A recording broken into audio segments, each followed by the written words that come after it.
आज हम ऐसी 5 गलतियों के बारे में बात करेंगे जो कि इन्वेस्टर के रिटर्न को खाती जा रही हैं। तो ये गलती अगर वो करते रहेंगे तो उनको प्रॉब्लम होगी। अगर आप समझ लेते हो तो आपको अच्छा प्रॉफिट होने वाला है। सबसे पहले एक बात करते हैं, आज की डेट में अगर म्यूचुअल फंड बात करें, म्यूचुअल फंड एक फास्ट ग्रोइंग इन्वेस्टमेंट व्हीकल है। इंडिया के अंदर 16 लाख डीमेट अकाउंट ओपन हो चुके हैं। हर कोई चाहता है कि मैं म्यूचुअल फंड के अंदर इन्वेस्टमेंट करूं, तो आपको भी इसके अंदर इन्वेस्टमेंट कर लेना है।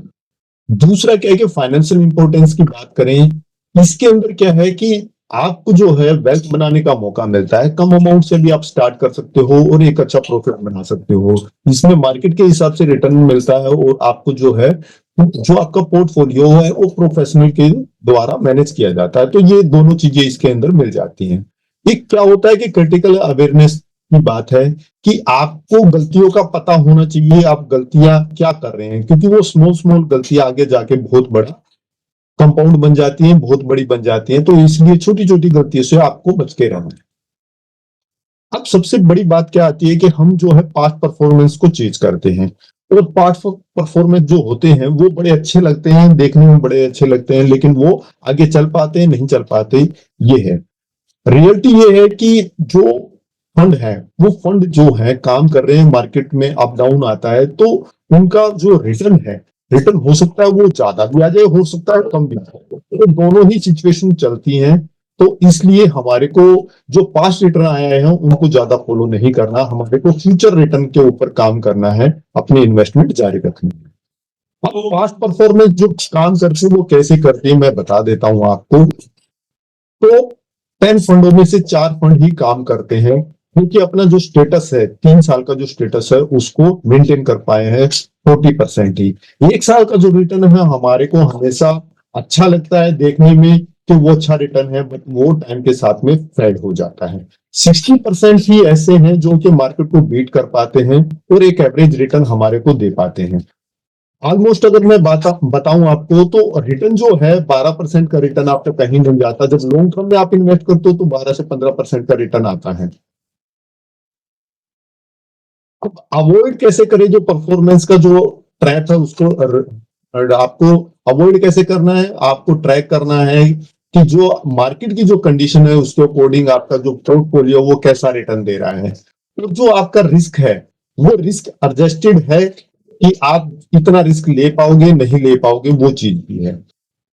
आपको मैनेज करना है, देखना है मैनेजमेंट को कि जो मैनेजमेंट उसके ऊपर काम कर रही है, पोर्टफोलियो मैनेजर उसके ऊपर काम कर रहे हैं, क्या वो सही तरीके से रिटर्न आपको दे पा रहे हैं। बट जनरली ये आपका पार्ट नहीं है, ये आपके म्यूचुअल फंड डिस्ट्रीब्यूटर का पार्ट है, क्योंकि वो आपको एडवाइस करके चलता है। तो ये आप उनसे सलाह लीजिए, क्योंकि वो आपको अच्छे से गाइड करते हैं इन चीजों में, ये सारी चीजें उनके लिए होती हैं।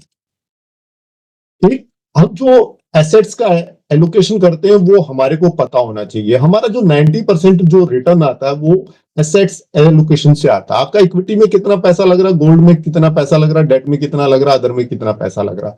तो इससे हमारे को जो है हमारा पैसा गोल्ड में ज्यादा रिटर्न देगा, इक्विटी में ज्यादा रिटर्न देगा, तो ये चीजें हमारे को समझनी पड़ेगी। तो आपका जो रिटर्न है वो 90% आपके एसेट्स एलोकेशन से आएगा। एसेट्स आपने कौन सी एसेट्स को चुना है।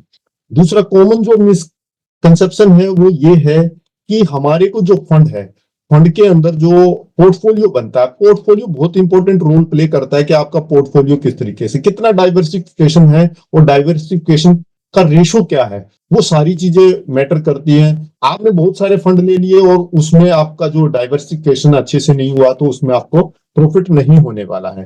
तो ये चीज आपको मेंटेन करके रखनी पड़ेगी। उसके अंदर एक आपको बैलेंसिंग अप्रोच रखनी है कि आपका जो पोर्टफोलियो है वो बैलेंसिंग रहे, बैलेंस रहना चाहिए उसके अंदर। मार्केट ऊपर नीचे जाएगी तो आपका पोर्टफोलियो बैलेंस रहेगा, तो आपको एक अच्छा रिटर्न आपको देके जाएगा। अब इसके अंदर जो है बैलेंस करने का तरीका क्या है, आप अपनी एज के अकॉर्डिंग देखिए, इनकम के अकॉर्डिंग देखिए कि आप कितना रिस्क ले सकते हैं, आपकी एज क्या है, आपका फाइनेंशियल गोल क्या है, उसके लिए आपने कौन सा तरीका अपनाया है, आपका जो डिस्ट्रीब्यूशन है वो किस तरीके से हुआ, इक्विटी में कितना पैसा लगाना, डेट में कितना पैसा लगाना, या अल्टरनेटिव असेट्स में कितना लगाना है, डोमेस्टिक में लगाओगे इंटरनेशनल में लगाओगे, क्या रहेगा। रेगुलर रीबैलेंसिंग हो रहा है नहीं हो रहा है, जो कि आपके रिस्क के अकॉर्डिंग मार्केट में जैसे जैसे चेंज होते हैं तो वो आपका रीबैलेंस करके देगा, आपके रिटर्न को अच्छा करेगा। तो मल्टी एसेट्स जो है वो आपके उसकी जो पोर्टफोलियो उसके अंदर होना चाहिए अगर आप न्यू इन्वेस्टर हैं। थ्री सबसे बड़ी मिस्टेक क्या करते हैं कि लोग स्विच करते हैं। जैसे अभी मार्केट डाउन है तो हम क्या करेंगे, तुरंत स्विच करेंगे, रिटर्न नहीं आ रहा है, 2 महीने 3 महीने, जैसे ही एसआईपी स्टार्ट की तुरंत उसको एसआईपी स्टार्ट करने के 2-3 महीने में वो माइनस में चला गया, आप तो स्विच करने की सोचेंगे। स्विच करने से क्या होगा, आपका आपको जो है प्रॉफिट नहीं बनने वाला, बल्कि आपकी कॉस्ट बढ़ने वाली है। आप पे एग्जिट लोड लगेगा, आप पे टैक्स लगेगा, क्योंकि आपने शॉर्ट टर्म अगर कैपिटल गेन किया है तो उस पर भी टैक्स लगेगा, तो आपकी जो है कॉस्ट बढ़ेगी। लॉन्ग टर्म की अगर बात करूं, लॉन्ग टर्म में आपके जो है कॉस्ट बढ़ेगी, कंपाउंडिंग का बेनिफिट आप ले नहीं पाओगे। तो फ्रीक्वेंटली आपको जो फंड है वो स्विच नहीं करने हैं, वो रिटर्न देंगे, उसमें आपको इन्वेस्टमेंट करते रहना है। अब ये क्या करेगा, अगर आपने रेगुलर स्विच किया, आपने हर साल आप अगर स्विच करते रहोगे तो आपकी जो कॉस्ट है, कॉस्ट हाई चली जाएगी, रिटर्न डाउन चले जाएगा। तो आपको अपनी कॉस्ट डाउन करनी है और रिटर्न हाई करना है, तो आपको बार बार फंड को स्विच नहीं करना। जिस फंड में आपने इन्वेस्टमेंट किया उसके अंदर रखिए, और एडवाइजर की जरूर हेल्प लीजिए। विदाउट एडवाइजर डिसीजन लेना गलत होगा। आपको अपने इन्वेस्टमेंट के साथ में चिपके रहना। आपका जो गोल है वो लॉन्ग टर्म का होना चाहिए, 5 साल 10 साल का आपका टारगेट होना चाहिए। आपको पैसा बना के देना है, देगा, लेकिन आपको शॉर्ट टर्म के अंदर, शॉर्ट टर्म में मोमेंटम आते हैं और जाते रहते हैं, तो आपको शॉर्ट टर्म गोल नहीं होना चाहिए। आपकी रेगुलर इन्वेस्टमेंट होना चाहिए, एसआईपी आपकी चलती रहनी चाहिए, जो कि आपका साइकिल है। आप अच्छी मार्केट बुरी मार्केट दोनों में इन्वेस्ट करोगे, उसको आप रिव्यू कर सकते हो और देख सकते हो टाइम टू टाइम। आप साल में एक बार 2 बार उसको देख सकते हैं। रिव्यू करना आपके लिए अच्छा है कि रिव्यू उसको कीजिए। उससे क्या है कि आपका एंगेजमेंट बढ़ेगा, आपको पता रहेगा कि मेरा पोर्टफोलियो क्या चल रहा है। जब मार्केट का रिटर्न नहीं आता तो आप क्या करते हो, आप उसको देखना नहीं चाहते, क्योंकि माइनस किसी को अच्छा नहीं लगता, रेड किसी को अच्छा नहीं लगता, वो डिस एंगेजमेंट पैदा करता है। आपको क्या करना है, एक सेट करना है, गोल को सेट करो और उसको भूल जाओ, और प्रोफेशनल उसको हैंडल करते हैं तो आपके लिए सारी चीजें वो करके देंगे आपको। आप जो इन्वेस्टमेंट करते हो उसका क्लियर गोल होना चाहिए कि आप जो इन्वेस्टमेंट कर रहे हो उसका टारगेट होना चाहिए, और डेडलाइन होनी चाहिए कि कितने टाइम में उसको गोल करना है।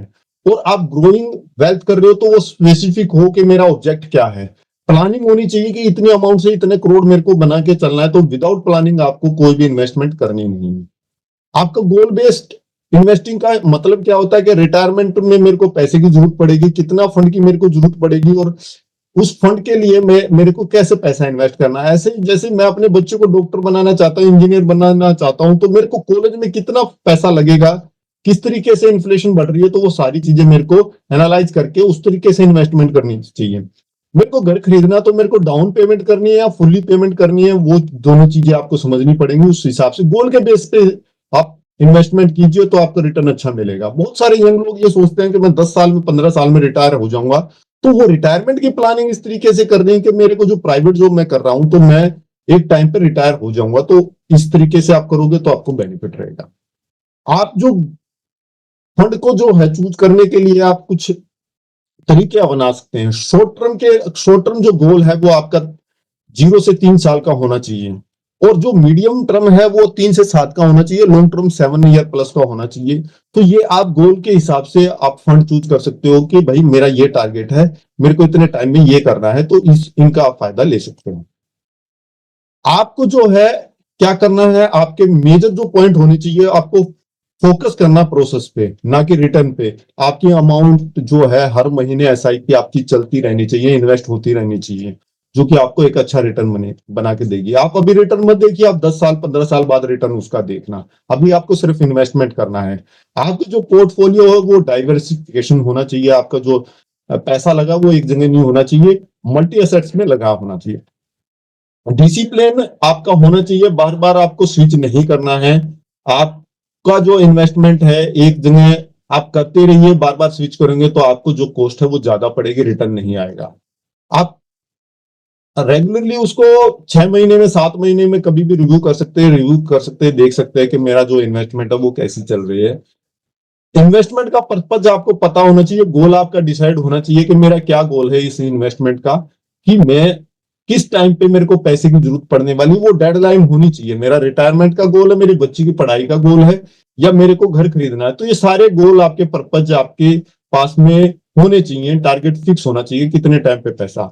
अब बात करते हैं कि आपने ये सारी चीजें तो सीख ली कि मैं कैसे इन्वेस्टमेंट में मेरे को क्या गलतियां नहीं करनी है, लेकिन अगर आप भी म्यूचुअल फंड में इन्वेस्टमेंट करना चाहते हो तो आप कैसे कर सकते हो। तो म्यूचुअल फंड में इन्वेस्टमेंट करने के लिए डिस्क्रिप्शन बॉक्स में मैंने एक लिंक दिया, वो वहां पे जाके आप मेरा वेबिनार अटेंड कर सकते हैं। एक्सपर्ट के एडवाइस हम आपको देंगे, सारी गाइडेंस हमारी गाइडेंस में आप इन्वेस्टमेंट करोगे तो आप भी एक अच्छा रिटर्न पा सकते हो। तो डिस्क्रिप्शन बॉक्स में जो लिंक है आप वहां पे क्लिक करके हमारे साथ में जूम जूम सेमिनार अटेंड कर सकते हैं। आज के वीडियो में इतना ही था, नेक्स्ट वीडियो में मिलते हैं, तब तक के लिए धन्यवाद।